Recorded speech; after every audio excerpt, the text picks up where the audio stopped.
अगर आप भी परेशान हैं गायनोकोमेस्टिया की समस्या से, आपकी एक छाती बढ़ गई है, आपकी दोनों छाती बढ़ गई हैं, आपकी दोनों छाती में पेन होता है या आपकी दोनों छातियों में गिल्टियां या फिर गांठें हो गई हैं और आपको समझ में नहीं आ रहा है कि किस कारण से आपको ये समस्या हुई है।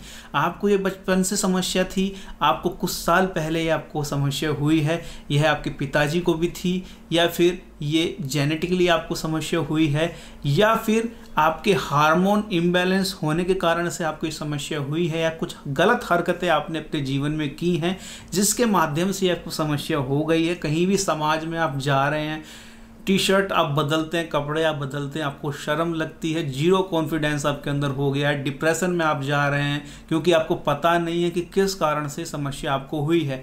आपको नहीं पता कि कौन सी मेडिसिन इसमें आपको प्रयोग करनी चाहिए जिसके माध्यम से जड़ से समस्या आपकी घट जाए। और बहुत समय पहले आप जिम में गए थे, कुछ स्टेरॉइड वगैरह कुछ सप्लीमेंट का प्रयोग आपने कर लिया, तब से आपको ये समस्या हो गई, या कुछ गलत हरकतें आपने अपने जीवन में की जिससे कि आपको ये समस्या हो गई है। तो विस्तार से आज मैं गायनोकोमेस्टिया के विषय में आपको बताऊंगा कि क्या कारण है, कौन सी मेडिसिन खाने से इसको आप जड़ से ख़त्म कर सकते हैं। दोस्तों, आप बिल्कुल भी परेशान ना हो, ये कोई इतनी बड़ी बीमारी नहीं है कि जिसके लिए आप बार बार सोच रहे हैं, परेशान हो रहे हैं, डिप्रेशन में जा रहे हैं। ये समस्या आपकी जड़ से ख़त्म हो जाएगी, जड़ से क्योर हो जाएगी। बिल्कुल भी फिक्र करने की आवश्यकता नहीं है। आपको अपनी दिनचर्या बदलनी पड़ेगी, कुछ परहेज करने पड़ेंगे, कुछ मेडिसिन का उपयोग करना पड़ेगा। निश्चित रूप से ये समस्या आपकी 100% खत्म हो जाएगी। तो चलिए आज इसी के बारे में बात करते हैं। दोस्तों, गायनोकोमेस्टिया एक ऐसी समस्या है, एक ऐसी बीमारी है जिसमें पुरुषों की छाती स्त्रियों की छाती की तरह हो जाती है। जो पुरुष की चेस्ट होती है, जैसे छाती आप बोलते हैं, वह महिलाओं की ब्रेस्ट की तरह डेवलप हो जाती है।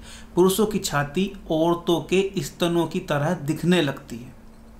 इसको गायनोकोमेस्टिया कहते हैं। मैं सरल से सरल भाषा में समझाने की कोशिश कर रहा हूँ और इस वीडियो में पूरी जानकारी मैं आज आपको दे दूंगा कि कौन सी मेडिसिन खानी है, आपको कौन सी मेडिसिन का आप प्रयोग कर सकते हैं जिससे कि आपकी समस्या जड़ से ख़त्म हो जाए।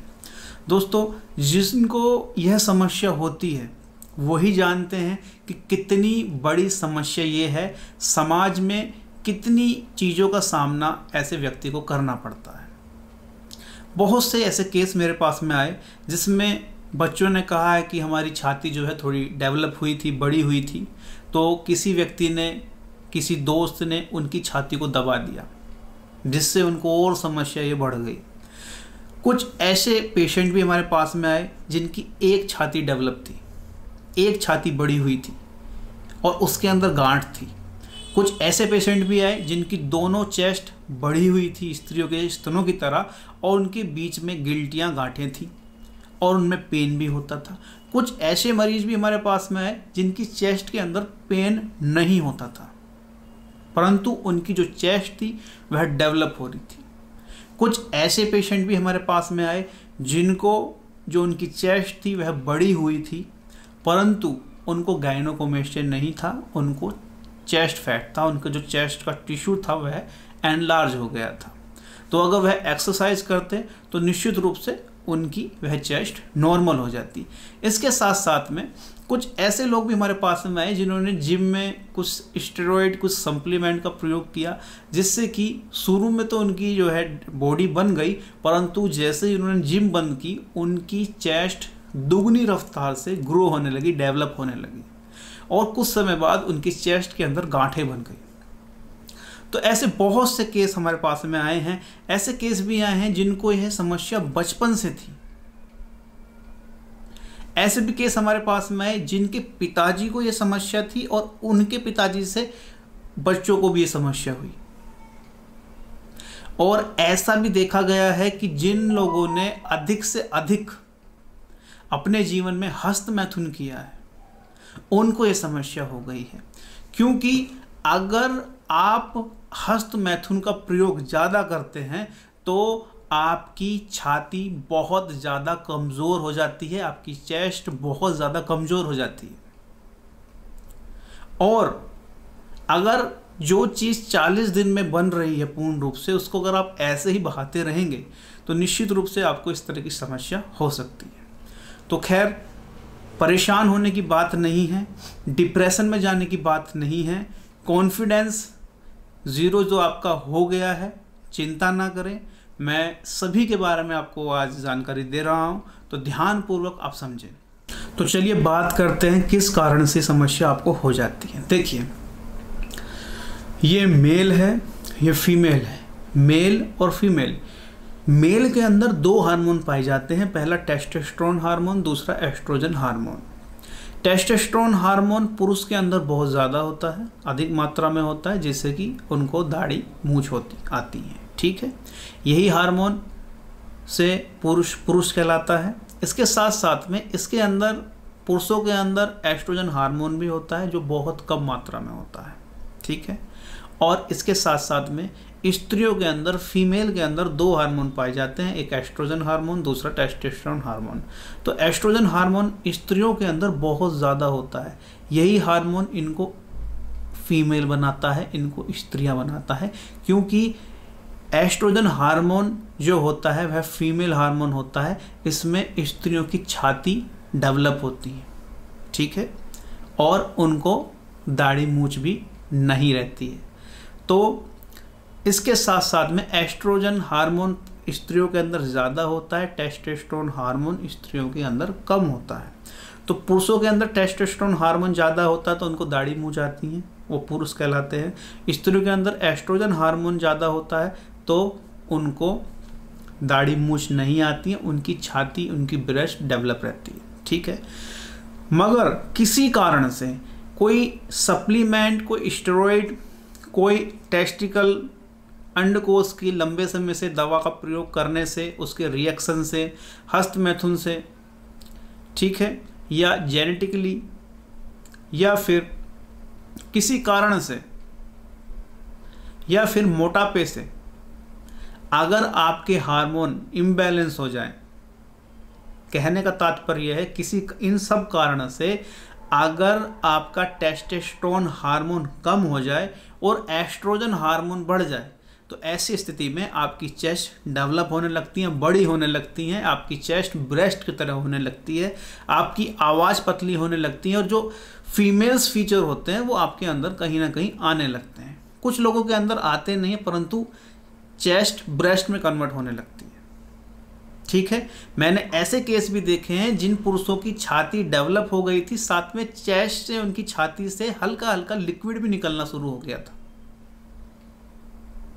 यहां पर मैं YouTube पे डाल नहीं सकता हूं, क्योंकि इस तरह की अगर फोटो वीडियो में शेयर करता हूं आपसे, तो निश्चित रूप से वीडियो पे कुछ कॉपीराइट की समस्या आ सकती है। ठीक है, तो समझने की कोशिश करें। तो किसी कारण से अगर टेस्टोस्टेरोन हार्मोन नीचे चले जाए, एस्ट्रोजन हार्मोन बढ़ने लगे, तो ऐसी स्थिति में आपको ये समस्या हो जाती है। इसके कारण मैंने बता दिए हैं आपको। हस्तमैथुन की समस्या लंबे समय से करते आना, कोई मेडिसिन उसका रिएक्शन हो जाना, या फिर कोई जिम में कोई सप्लीमेंट, कोई स्टेरॉइड का प्रयोग करने से आपको ये समस्या हो जाती है। या फिर अगर आप अधिक मात्रा में मोटे हैं, आपका वजन बहुत ज़्यादा हो गया, तो इससे संबंधित आपको समस्या हो जाती है। चेस्ट टिश्यू आपका डेवलप होने लगता है, हार्मोन आपके नीचे ऊपर होने लगते हैं। बात करते हैं कि किस तरह से इसको आप ठीक कर सकते हैं। सबसे पहले आप ये समझें दोस्तों, सबसे अच्छी मेडिसिन वो मेडिसिन होती है जो आपके डॉक्टर आपको कंसल्ट करते हैं। अगर आपको कोई भी बीमारी हो गई है, कोई भी आपको प्रॉब्लम है, आप अपने डॉक्टर के पास जाइए। वो आपके बीमारी को, आपकी समस्या को सुनेंगे, उसकी स्टडी करेंगे, और जो भी बेस्ट ट्रीटमेंट होगा वो आपको प्रेफर करेंगे। तो बात करते हैं कि कौन सी मेडिसिन इसमें आपको प्रयोग करनी चाहिए। दोस्तों, पहली जो मेडिसिन आती है वह R19 मेडिसिन आती है। आप देख सकते हैं, ये R19 मेडिसिन इसको कहते हैं। यह एक जर्मन मेडिसिन है जो किसी भी होम्योपैथिक स्टोर पर आपको ईजिली मिल जाती है। ठीक है, और अगर अंदर से इसकी बात करें तो ये लिक्विड फॉर्म में आती है। ठीक है, आप देख सकते हैं। बात करते हैं कि इसको किस प्रकार से उपयोग करना है। इसको आप खोल लें। ये डॉक्टर रैकवेस को बनाते हैं, जर्मन मेडिसिन है, R19 इसका नाम है, और ईजिली किसी भी होम्योपैथिक स्टोर पर आपको ईजिली मिल जाएगी। 22 ml में ये आती है। इसको आप खोल लें। खोलने के बाद में जो भी आपका पीने का पानी है, आधे कप पानी में आपको इसकी 10 बूंद डाल लेनी है, और 10 बूंद आपको 3 टाइम लेनी है, सुबह दिन शाम या सुबह दिन रात्रि में। ठीक है, इस तरह से आपको इसका उपयोग करना है। 10 बूंद सुबह, 10 बूंद शाम में और 10 बूंद रात्रि में भी आप ले सकते हैं। तो आधा कप पानी में इसको खोलकर आपको डाल लेना है, इसको पी लेना है, धीरे धीरे सिप सिप करके आपको पी लेना है।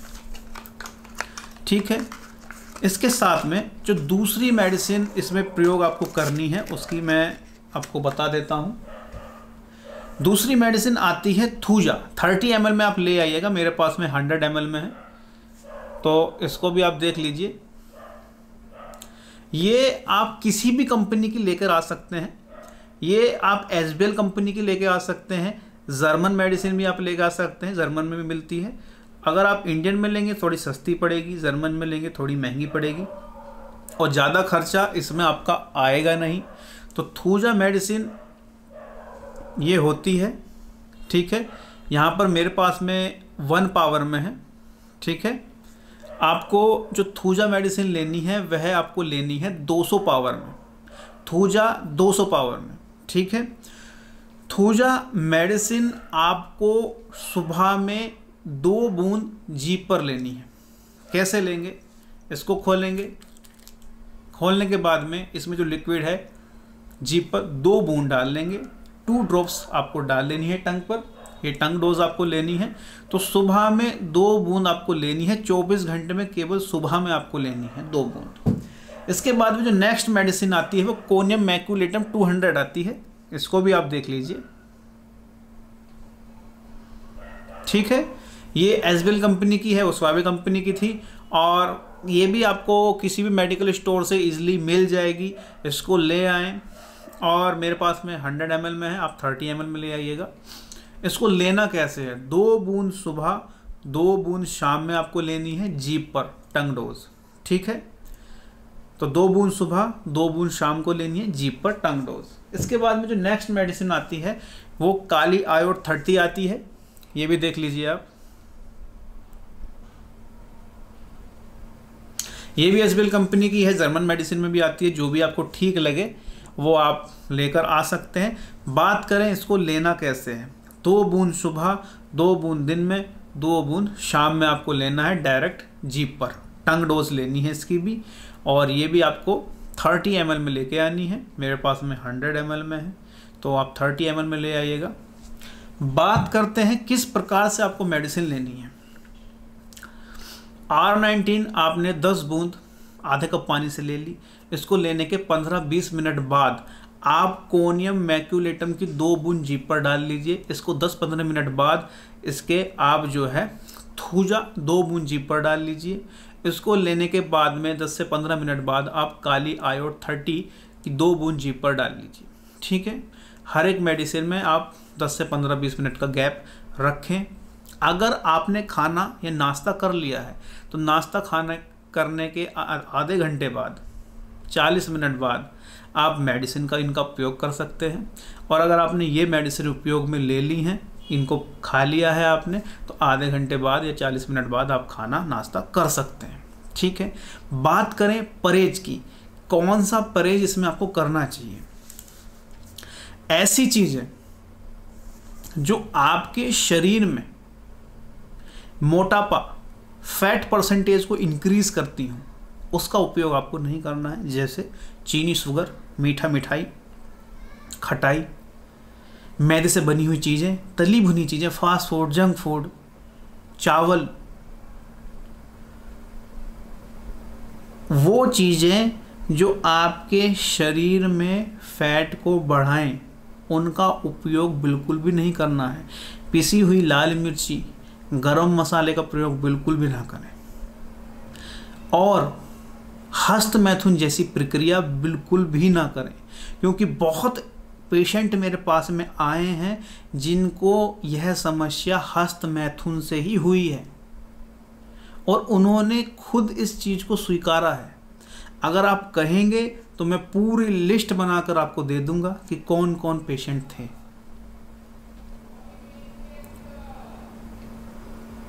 तो सोच समझकर इसका उपयोग करें आप।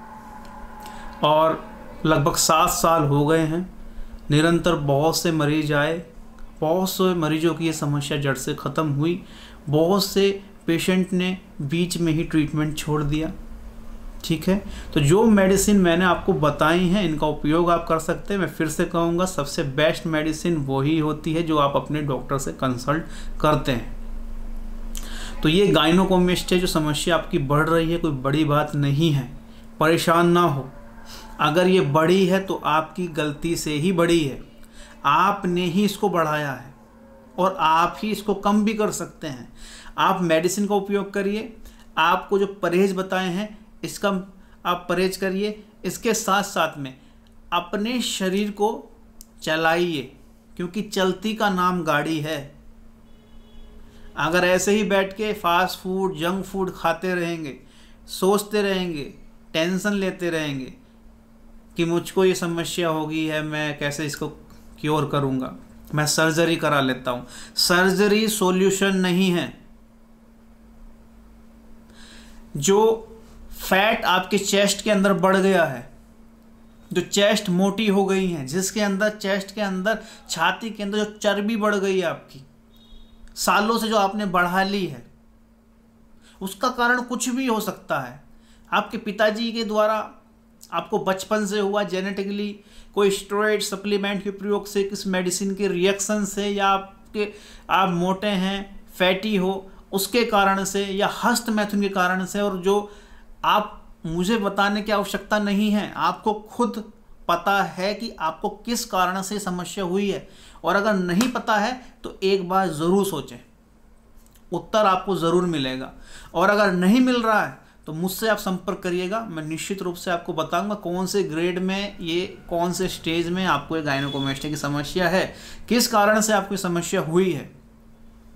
तो मेडिसिन परहेज, इसके साथ साथ में आप एक्सरसाइज भी करिए। एक्सरसाइज का तात्पर्य ये नहीं है कि आप जिम में जाएं, हैवी वजन आप उठाने शुरू कर दें, ऐसा वेट आप उठाना शुरू कर दें, ऐसी एक्सरसाइज आप करना शुरू कर दें जो चेस्ट पे फोकस करे। याद रखना, मैं यहाँ पर आपको एक्सपीरियंस से बोल रहा हूँ। कितनी केस स्टडी गायनोकोमेस्टिया के ऊपर हमने की है, आप सोच भी नहीं सकते। अगर आप जिम में जाकर कोई भी चेस्ट एक्सरसाइज करते हैं तो जो अंदर चेस्ट का टिश्यू है, निश्चित ही वो मसल ग्रो होगी, आपकी चेस्ट अच्छी हो जाएगी, डेवलप हो जाएगी, फिट हो जाएगी। परंतु जो चर्बी आपके चेस्ट में इकट्ठी हो गई है वो नहीं गल सकती, वो मेल्ट नहीं हो सकती। अंदर से आपकी छाती बढ़िया मजबूत हो जाएगी, उसके ऊपर चेस्ट मोटापा ऐसे ही चढ़ा रहेगा। कहेंगे तो अगली वीडियो में बाय प्रूफ आपको दिखा दूंगा। परंतु होता क्या है कि इस तरह के अगर फोटो दिखाते हैं तो कॉपीराइट की समस्या आ जाती है। समझ रहे हैं, मैं एक्सपीरियंस से कह रहा हूं। ऐसी स्थिति में आप दौड़ लगाइए, आप फुटबॉल खेलिए, ऐसी एक्सरसाइज करिए जिसमें पूरा शरीर हिले। ऐसा नहीं है कि बाइसेप का आप वेट कर रहे हैं, चेस्ट का वेट कर रहे हैं। बहुत सी वीडियो मिल जाएंगी यूट्यूब पे आपको। और सर्जरी कोई सॉल्यूशन नहीं है।